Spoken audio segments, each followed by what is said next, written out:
ಶಿವಣ್ಣ ದುಶ್ಯಾಸನು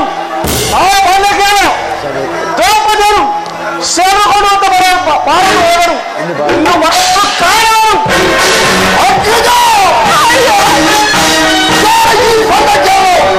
ದ್ರೌಪದಿಯನ್ನು ಸೆರೆಕೊಂಡು ಬಂದಿರುವರು ಪರಾಜಯನು ಎದೆ ಪಾಂಚಾಲಿ ಇಂದ ರಾಜಶೇಖರದಲ್ಲಿ ನಮ್ಮಲ್ಲಿ ಪರಿಹಾಸ ಮಾಡಬೇಕು ಏನು ಕಟ್ಟಬದ್ಧ ಫಲ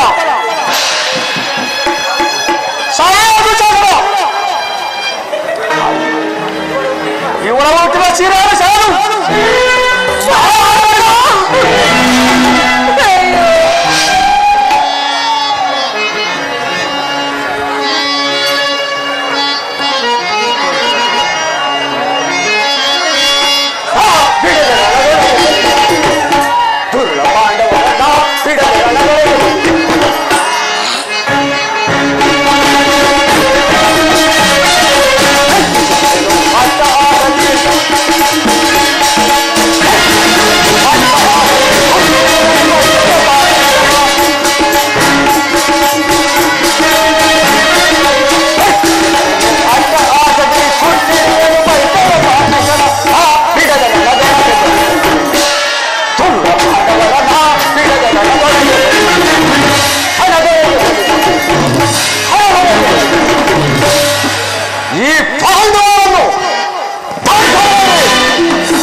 ನಮ್ಮ ಸತ್ಯಕ್ಕೆ ತೊಂದರೆ ಆಗಬಹುದು. ಮೇಲೆ ಶಾಂತರಾಗಿ ನಮ್ಮ ಅಪ್ಪನೆಂದೇ ಆಗಲಿ.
ಸೆಳೆಯುವುದು ಸರಿಯಲ್ಲ.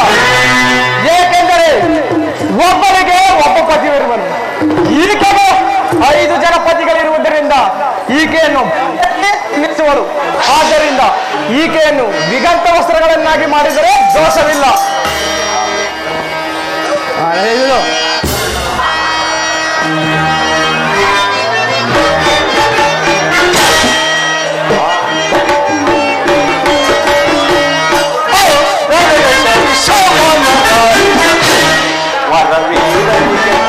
ಸೂರನಿಗೆ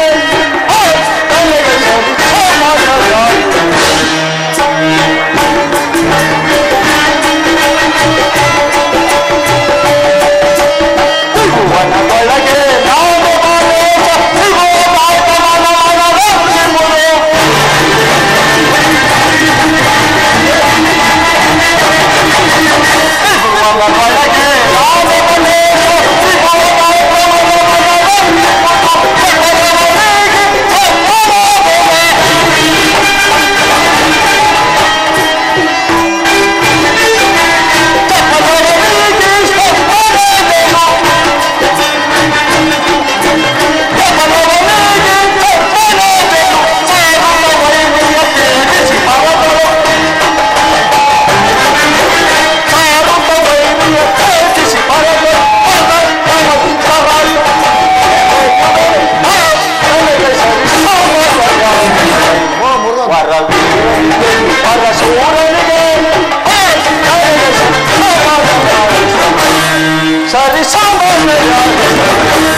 ಅಣ್ಣನನ್ನು ಕುಳ್ಳಿರಿಸಿ ಸಾಮಂತರಾಜರಿಂದ ಒಲ್ಲೇನಿಸಿಕೊಳ್ಳುವಂತೆ ಮಾಡದಿದ್ದರೆ ನಾನು ಸಾಧನೆ ಅಲ್ಲ. ಶಾಂತಿಯಿಂದ ಇರಬೇಕಾದದು ನಮ್ಮ ದುಡುಕಬೇಡಿ, ಶಾಂತರಾಗಿ.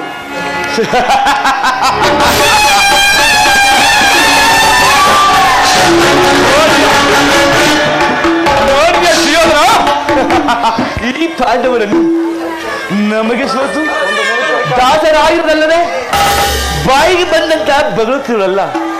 ನೋಡಿದೆಯಾ ಸುಯೋಧನ ಈ ಪಾಂಡವರನ್ನು?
ಯಾರ ರಕ್ತದ ಕೋಡಿ ಇರುವುದೆಂಬುದನ್ನು ನೋಡಲಿ ಈ ಪಾಂಡವರು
ಕಡಿಯುವುದಾಗಿ ನಾನು ಮಾಡಿದ ಪ್ರತಿಜ್ಞೆಯು ನಿನ್ನ ಜ್ಞಾಪಕದಲ್ಲಿ ಸಾಧುಗಳು ಇನ್ನು ತಲೆಗೆ ಈಕೆ ಶಿರೋಚರನು ಸಭೆಗಳಾಗಿ ನಿಲ್ಲಿಸು. ಸರಿಯಾಗಿ ನಿಲ್ಲು.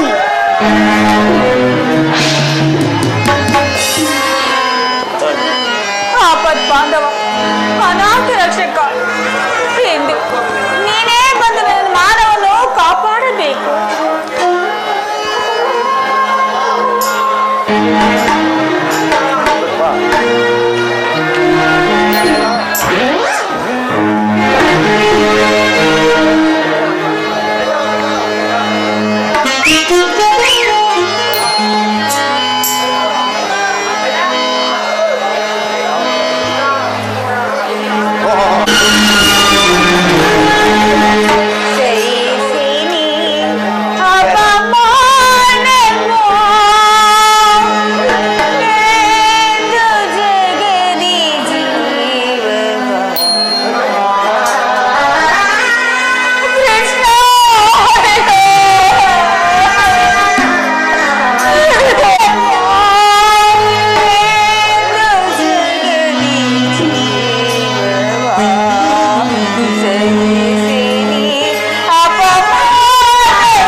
ಬಿಡು ಬಿಡು ಭೀತಿಯನ್ನು ಸೋದರಿ, ಬಿಡು ಬಿಡು ಭೀತಿಯನ್ನು.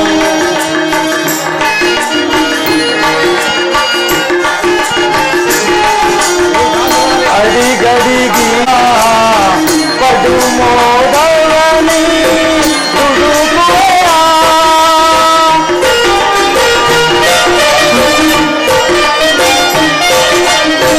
ಪಡು ಮೋದವನಿ ದುಡುಕುವೆಯ, ಸದಗದಿ ಬಂದು ಮನದದು ಗುಣವ,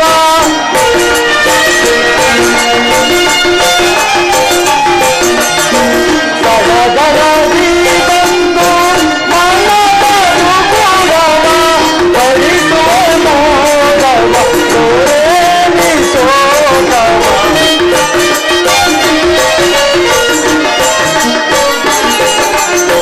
ಪಡಿಸುವೆ ಮೋದವ ತೋರೇನಿಸೋದವ, ಬಿಡು ಬಿಡು ಭೀತಿಯನ್ನು ಸೋದರಿ,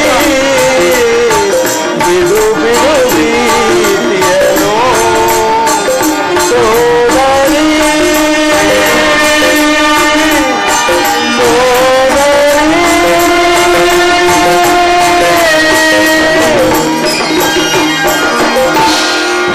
ತಂಗಿ, ನಿನ್ನ ಭಕ್ತಿಗೆ ಮೆಚ್ಚಿದನು. ಇದು ನೀ ಉಟ್ಟಿನ ವಸ್ತ್ರವು ಅಕ್ಷಯ ಆಗುವಂತೆ ವರವನ್ನು ಕೊಟ್ಟಿರುವನು. ಎದಳಬೇಡ, ಶಾಂತವಾಗು. ಅಣ್ಣ, ಪ್ರತ್ಯಕ್ಷನಾಗಿ ಬಂದು ಈ ತಂಗಿಯ ಮಾನವನ್ನು ಕಾಪಾಡಿದೆ. ಇದೋ ನಿಮಗೆ ಧನ್ಯವಾದಗಳು.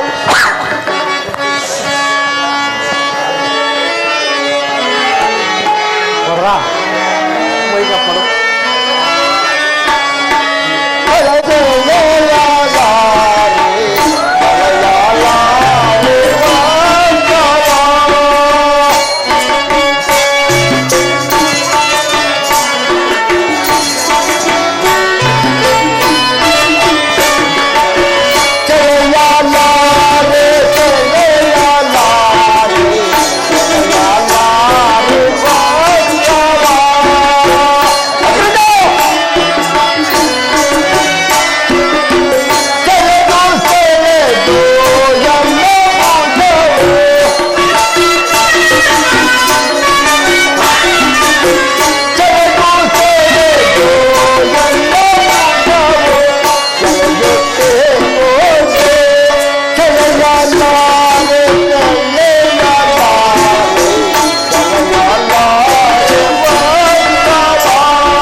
இந்த ராஜசீயாளி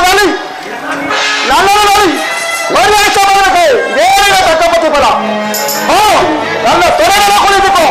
ದುರ್ಯೋಧನ, ಯಾವ ತೊಡೆಯನ್ನು ತೋರಿಸಿ ಬಾ ಕುಳಿತುಕೊಂಡು ನಡೆದಿಯೋ ಅದೇ ತೊಡೆಯನ್ನು ಈ ನನ್ನ ಪತಿಯಾದ ಭೀಮಸೇನ ಮುರಿಸುವೆನು. ಅದು ಹಾಗೆಂದರೆ ನಿನ್ನ ಪ್ರಾಣವು ಹೋಗಲಿ. ಈ ಪಾಂಚಾಲಿಯ ಶಪಥವಾಗಿ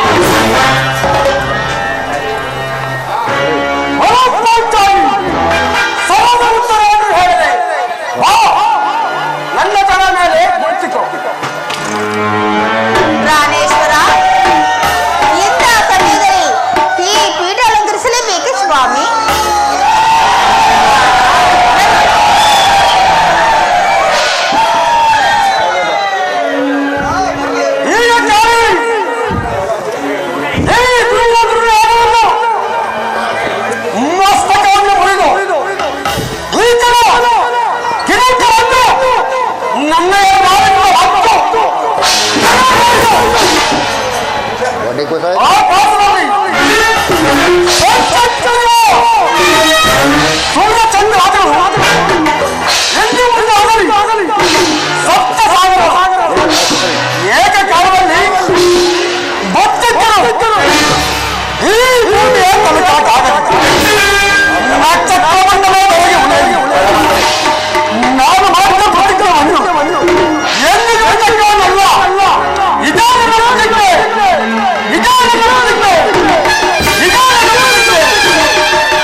ಇವರಿಗೆ ಇದು ಬರೆದುದು ನಾವು ಮಾಡಿದ ಅಪಮಾನಗಳೇ ಸಾಕು.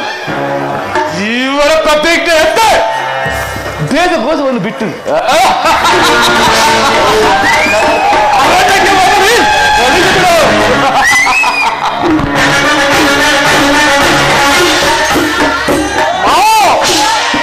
ನಿಮ್ಮ ಮಾದರಂತೆ ಆಗಲಿ ಅಲ್ಲ ಬರಬಹುದು. ನೀನು ಆಡಿದ ಮಾತಿರಂತೆ 12 ವರ್ಷ ವನವಾಸ, 1 ವರ್ಷ ಅಜ್ಞಾತವಾಸಕ್ಕೆ ಹೋಗಬೇಕವೇ. ನಿನ್ನ ಮಾತಿನಂತೆ 12 ವರ್ಷ ವನವಾಸಕ್ಕೂ ಎಲ್ಲರೂ ಸಿದ್ಧರಾಗಿದ್ದೇವೆ.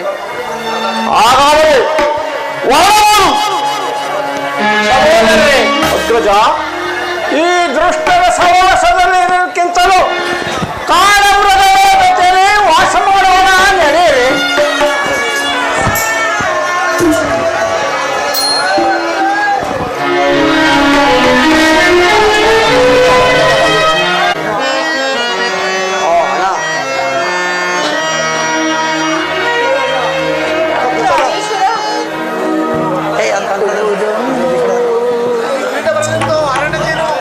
ಮತ್ತೆ ಗಿಡ ಬಿಚ್ಚಿಬಿಡ ಇದೇನು ಬಿಡೋದು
ಇರಬಾರದು.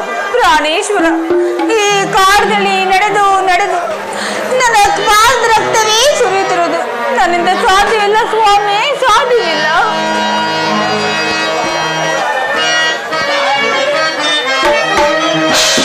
ಪ್ರೀತಿಯನ್ನು ಬಿಟ್ಟು ಸತಿ ಪಾಲ್ತಾಂಡಿ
ಸೈರಿಸು ಮಾನವನು ಇಂತು ನಿತಾಪಲ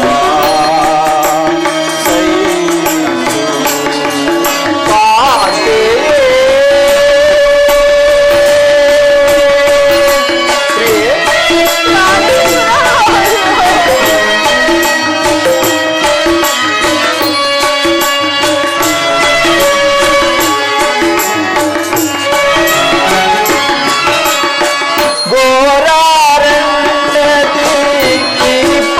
ಕಾಂತೆ ಬಂದಿತು ನಮಗೆ ಅಯ್ಯೋ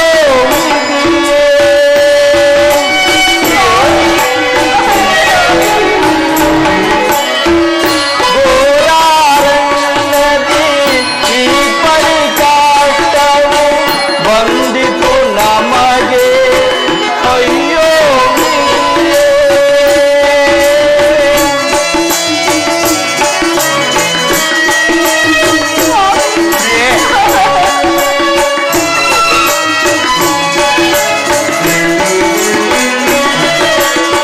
ಸಕುನಿಯ ತಂತ್ರದಿ ಸಕಲವ ಕಳೆದು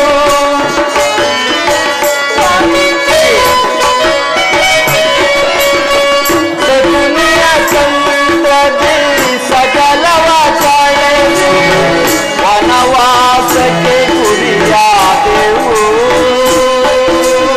ಜಗದಿ ತಾತೆಯೇ ಸೈರಿಸು ಮಾನವಿ ಇಂತು ನಿತಾಪಲ ಸೈರಿಸು ಕಾತೆ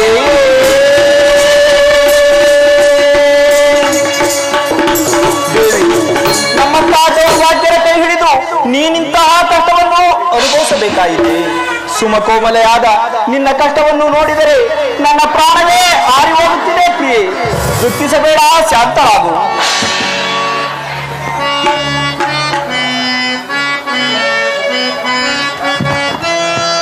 ಪ್ರಾಣೇಶ್ವರ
ದಾಳಿಯನ್ನು ನೋಡಿದರೆ ನನ್ನ ಪ್ರಾಣವೇ ಅವು ಹಾರಿ ಹೋಗುವುದು.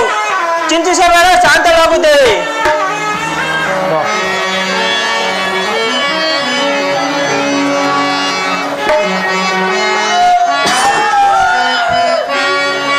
ಪ್ರಾಣೇಶ್ವರ,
ಇಂದ್ರಪ್ರಸ್ಥಪುರದಲ್ಲಿ ಸಕಲ ಸಂಪತ್ತಿನಿಂದ ಸುಖ ಪಡುತ್ತಿದ್ದ ದ್ರೌಪದಿಯನ್ನು ಈ ಘೋರಾರಣ್ಯದಲ್ಲಿ ಕರೆತಂದು ಅನ್ನಾಹಾರವಿಲ್ಲದೆ ಅನೇಕ ತೊಂದರೆಗೆ ಗುರಿಪಡಿಸಿದವು. ವಾಸುದೇವ, ಈ ಕಷ್ಟಗಳನ್ನು ನೀನೇ ನಿವಾರಿಸಬೇಕು ಪರಮಾತ್ಮ.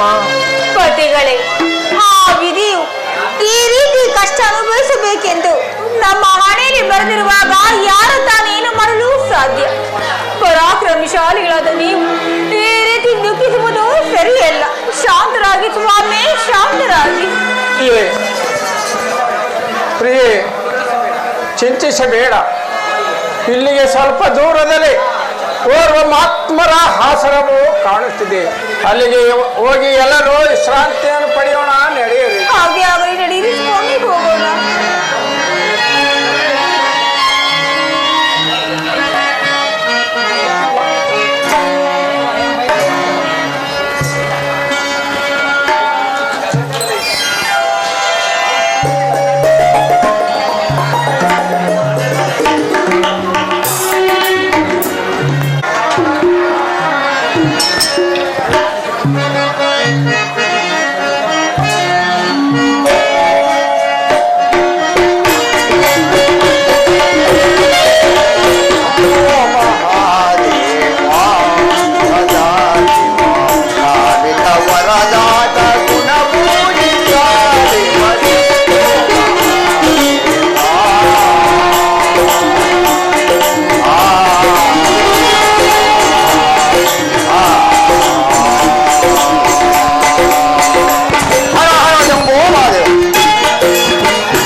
ನಿಮಗೆಲ್ಲರಿಗೂ ಕುಶಲವೇ? ಪೂಜ್ಯರೇ, ರಾಜ್ಯ ಕೋಶಾದಿಗಳನ್ನು ಕಳೆದುಕೊಂಡು ಅನ್ನಹಾರವಿಲ್ಲದೆ ಈ ಅರಣ್ಯದಲ್ಲಿ ವಾಸ ಮಾಡುವ ನಮ್ಮನ್ನು ಬ್ರಾಹ್ಮಣರು ಬಂದು ಹವೇಳಿ ಹೊತ್ತಿನಲ್ಲಿ ಬ್ರಾಹ್ಮಣರು ಬಂದು ಅನ್ನದಾನವನ್ನು ಕೇಳಿದರು. ಅನ್ನವನ್ನು ಕೊಡಲೆ ಬ್ರಹ್ಮ ದೋಷಕ್ಕೆ ಗುರಿಯಾಗಿ ಪೂಜಾರಿ. ಧರ್ಮಪುತ್ರ, ಈ 13 ವರ್ಷ ಕಳೆದ ಮೇಲೆ ನಿಮಗೆ ಸೌಖ್ಯ ಉಂಟು ಆಗೋದು. ಆದ್ದರಿಂದ ಉತ್ತರಾಯಣ ರಥವನ್ನು ಪರಿಗಣಿಸಲು ಇಂದ್ರ ಸ್ವರೂಪಿನಿಂದ ಅಕ್ಷಾದಿಗಳು ಉಂಟಾಗುವುದು. ಆದ್ದರಿಂದ ನೀವೆಲ್ಲರೂ ಸೂರ್ಯನಾರಾಯಣನು ಜಾನಿಸಿ ನಿಮ್ಮೆಲ್ಲರಿಗೂ ಅನ್ನದಾನವಾಗುವುದು. ಪೂಜಾರಿ, ತಮ್ಮ ಮಂಗಳವಾಗಲಿ, ಹೋಗಿ ಬಂದಿದೆ.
ನಮ್ಮನ್ನು ಕಾಪಾಡು.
ಪಾಂಡುಪುತ್ರರೇ, ನಿಮ್ಮ ಭಕ್ತಿಗೆ ಮೆಚ್ಚಿದನು.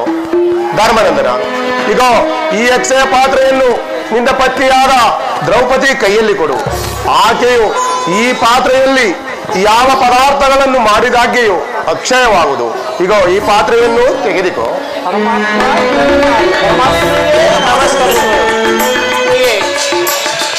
ಪರಮಾತ್ಮನ ಹೇಳಿದಂತೆ ಈ ಅಕ್ಷಯ ಪಾತ್ರೆಯನ್ನು ತೆಗೆದುಕೊಂಡು ಭೋಜನವನ್ನು ಮಾಡಿ ಭೂಸ್ವತ್ವವನ್ನು ಸಂತೈಸೋಳಾಗು. ಹಾಗೆ ಆಗಲಿ ಸ್ವಾಮಿ. ಪರಮಾತ್ಮನಿಗೆ ನಿಮ್ಮೆಲ್ಲರಿಗೂ ಮಂಗಳವಾಗಲಿ. ಹೋಗಿ ಬನ್ನಿ.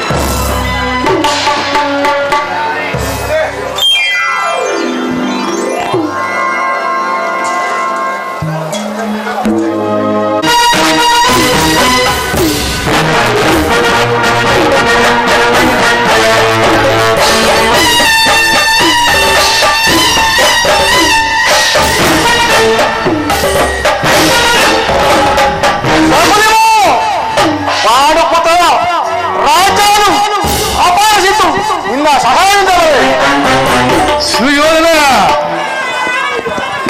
ಈ ಪಾಂಡವರಿಗೆ ತಕ್ಕಬೇಕು.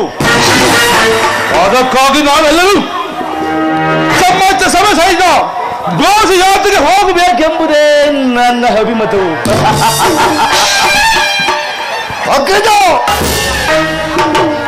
ಮಾವನವನು ಶಕುನಿ ಆಲೋಚನೆ ಸರಿಯಾದ ಆಲೋಚನೆ. ಗೌರವೇಶ್ವರ, ಶಕುನಿ ಹೇಳಿದ ಮಾತು ಸಹಜ. ಘೋಷಯಾತ್ರೆಗೆ ಹೋಗುವ ನೆಪದಲ್ಲಿ ಒಂದು ಉಪಾಯವನ್ನು ಹೂಡಿ ಆ ನಮ್ಮ ಸಕಲ ವೈಭವಗಳನ್ನು ಆ ಪಾಂಡವರ ಮುಂದೆ ತೋರ್ಪಡಿಸಿದರೆ ಅವರು ನಾಚಿಕೊಳ್ಳುವರು. ಆವಾಗ ನಮಗೆ ಸಂತೋಷವಲ್ಲವೇ? ಪಾಂಡವರು ಸಮಸ್ತ ಸೈನ್ಯರು ಹೋಗುವಂತೆ ಆಜ್ಞೆ ಮಾಡಿ. ಯಾರಲ್ಲಿ ನಮ್ಮ ಸಮತ ಸೈನ್ಯವನ್ನು ಘೋಷಿ ಯಾತ್ರೆಗೆ ಹೋಗುವಂತ ಆಜ್ಞೆ ಮಾಡಿ.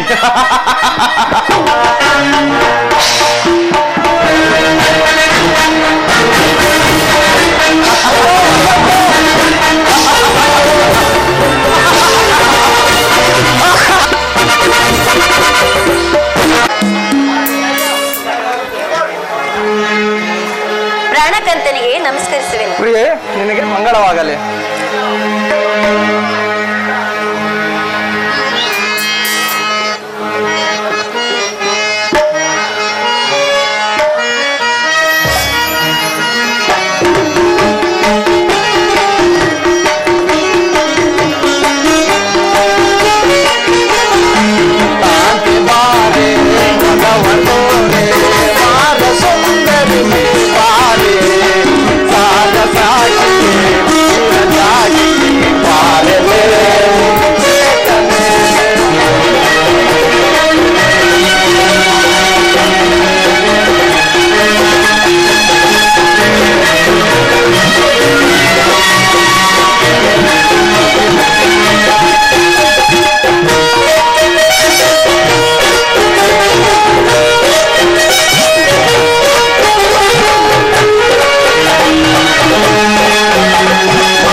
ಹೋ ಪ್ರೇಮದ ಪೂಜಾರಿ ಪ್ರಾಣಕಾಂತ ಪ್ರಿಯತಮ.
ದೇವಿ, ಅದ್ಯಾವ ಪುಣ್ಯ ಫಲದಿಂದಲೂ ಲಭಿಸಿದ ದಿನವೇ ಶುಭ ದಿನವಲ್ಲವೇ?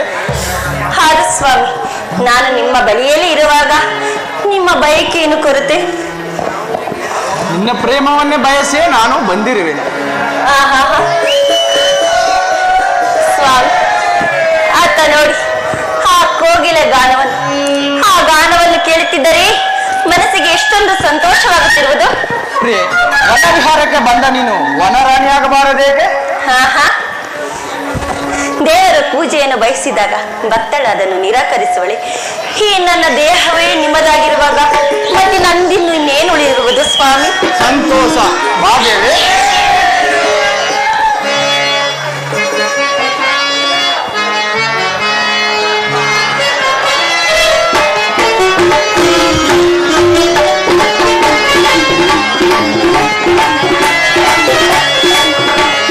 ಬಾರಮನೆ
ಸುಖದ